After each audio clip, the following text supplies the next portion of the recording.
All right, so I've made a couple pieces here, one with the leaf still in it, just so I don't mess that up. And I'm just gonna try finishing the edges before I peel the leaf up. And then the other one that I demonstrated here.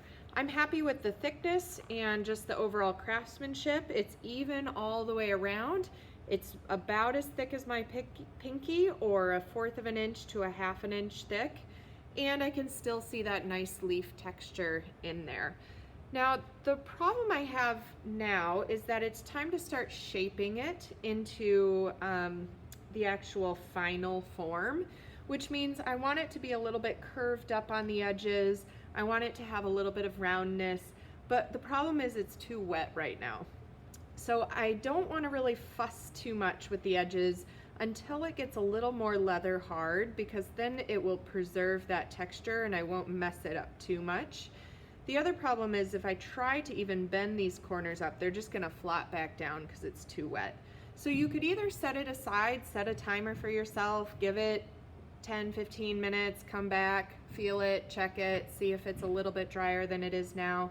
Or you can do the easy way and steal a blow dryer from someone in your house. If you live with all dudes who don't care about their hair, I'm sorry if you don't have a blow dryer, but hopefully you can find one. I'm just gonna go ahead and zap it a little bit. And I'm not trying to get it overly dry so that it will like crack and not be manipulated. I'm just trying to give it a little bit so that when I form it, it won't completely fall apart.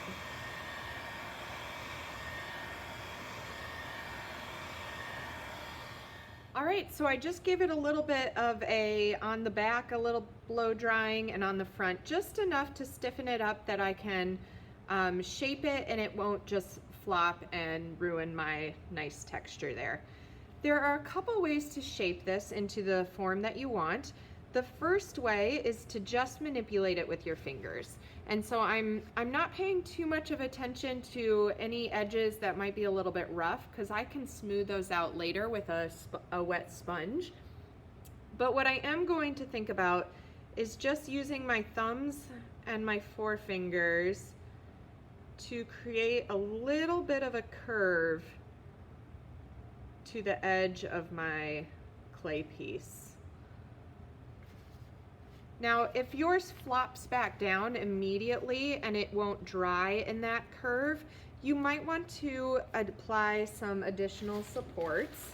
How I do that is I get a paper towel and I create just kind of a little bit of a pillow effect around the outside like this. You can use other supports like paper towel, toilet paper.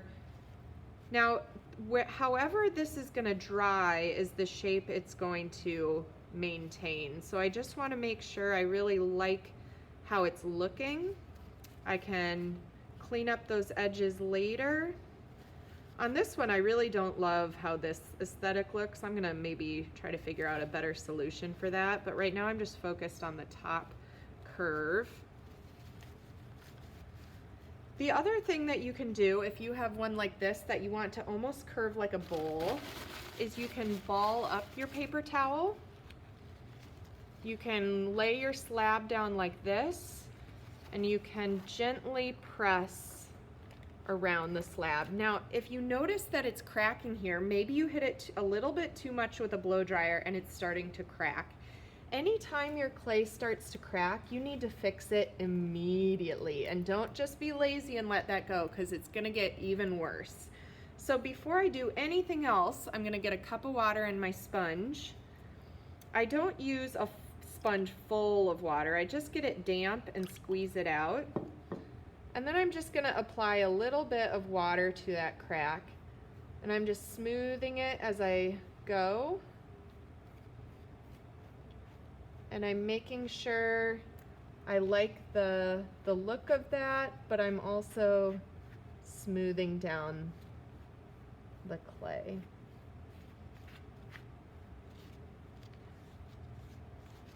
This is almost like a slump mold. We call it a slump mold when you lay a slab over like a bowl or something and let it dry like that so it has that curve. Now if it's strong enough, you can actually take it right off. If it's not strong enough and it keeps flopping on you, you might need to have it dry for a little bit of time on that paper towel. If it's not big enough, you just get more paper towel. I don't think mine's big enough. There we go. And I'm gonna curve it using my flats of my hands, being as gentle as possible because I don't want to mess up that texture in there. Anytime I have a crack, I'm just getting some water on it. This is all part of just good craftsmanship in clay, is making everything uniform and smooth. There's no bubbles or warped areas. It's like that. And I'm gonna let that dry just a little bit on my slump mold. I could even think about creating my foot right now. And if you're thinking, what in the world is a foot? That's exactly what we're gonna do next. All right, so a foot on a piece of ceramic is something that keeps the ceramic off the table. So on this one, this piece that comes all the way around is the foot of the pottery right here. It stands it up off the table. This one has a similar one that runs all the way around it. This one's a little different. It's just two coils slipped and scored on. I don't actually think they finished this very well. Just the craftsmanship needs a little bit of work on there. You just see other examples of feet. I think that's kind of the most common one, is just the coil that's slipped and scored. Feet can look a lot of different ways though. So I'm going to do a similar technique to get the foot on there. And for this, I'm going to need a little bit of extra clay. So I'm going to go back into my clay bag. I'm going to pinch off just a little handful of clay like this. And I'm going to do something called roll a coil. You might have done coil pot building in a lower grade level.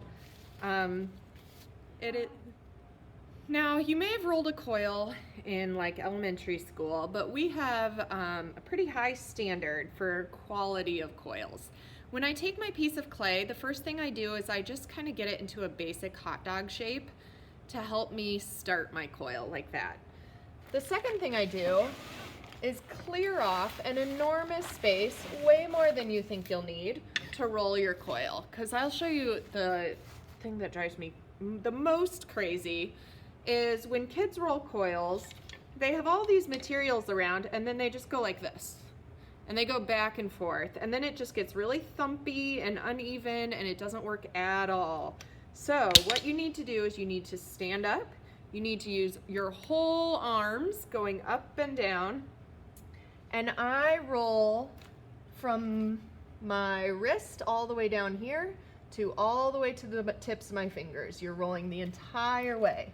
If it gets thumpy, and it got thumpy because I demonstrated the bad way of creating it first, so I roll it up on its edge, I press gently down so that it's more of a square than a thumpy rectangle, and then I keep rolling. You might want to take off any rings that you have for this. My goal is to get this coil the same thickness. I'm rolling into my leaves. The same thickness all the way across. So I'm doing this with my fingers as I roll it out. If it gets cracky, you just dunk your finger in water and spread it out. You don't want it to get too muddy, but you definitely want some cracks to be filled in until you have a nice coil that's the same thickness. I'm gonna bring back my original form here, and I'm going to slip and score this coil on to create a foot. Now when I create a foot on here, I want to make sure that it's exactly centered in the piece of into my bottom of my spoon rest. So I want to see, okay, here is like the very, very center right here. And I want to think of it like a circle with that being my center. And I'm gonna slip and score it right on there. So I want to really have good craft in where this is positioned. I'm going to slip and score. That means I need a tool like a potter's needle to score it, and I need some water to build some slip or some glue on there. Now, one thing that could be helpful is if you even just had like a circle template to position it. You could even use your sponge as kind of a guideline. Say, okay, here's one side, top and bottom. So you can kind of see a circle right there. But I'm gonna go ahead and start scoring, which means I'm roughing up the clay so that it really stays secure and glued. If you think of Velcro when you do this, if you have two pieces of clay like this and you try to stick them together, they might stick right now because they're wet, but when it dries they just fall apart. Think of scoring like getting it rough like Velcro so that when you put the two pieces together, they're really stuck and strong and they won't come apart. That means I need to score my coil as well. To get it in view there. So I'm going to score all the way down my coil.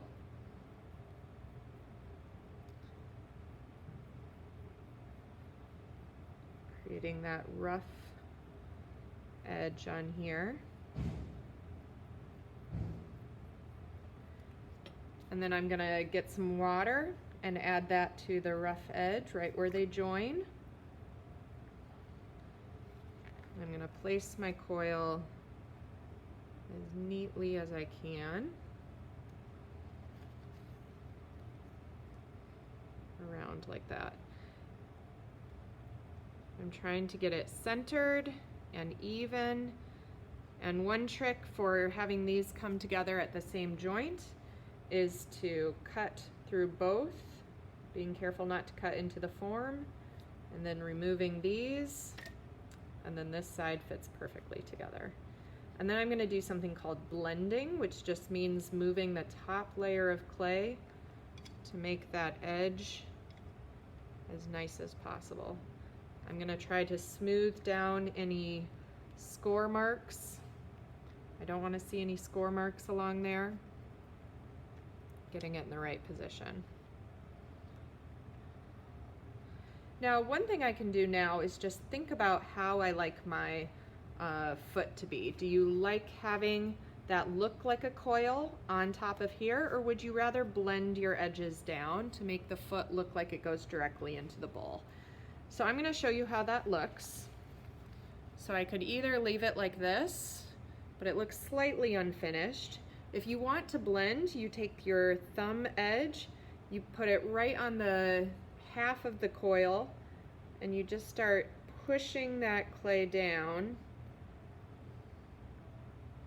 and blending it into, so I'm pressing just half of the clay and blending it in. If you don't like that look, that's fine, but you can kind of get a sense of what that might start to look like when it's blended in. I'm going to go ahead and finish blending, and then I'll show you the final product.